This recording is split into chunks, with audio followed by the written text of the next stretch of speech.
हा बाबा बोला. हां राजेश, तू निघालास का? हा मी निघतोय आता. बरं जरा शिवांगीला दे.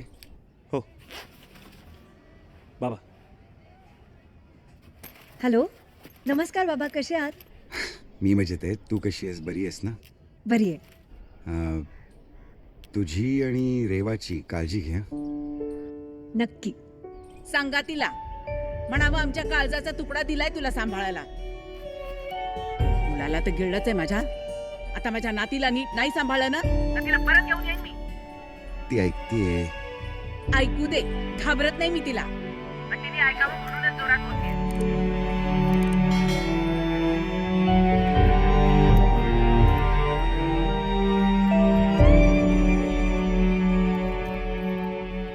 भाऊजी, आई नेहमी मला इतकं टोचून का बोलतात? जशी रेवा त्यांची नाते, माझी पण मुलगी आहे ना. मी रेवाची छान काळजी घेईन. तुम्ही एकदा आईंशी वहिनी, जरा please. बोलून.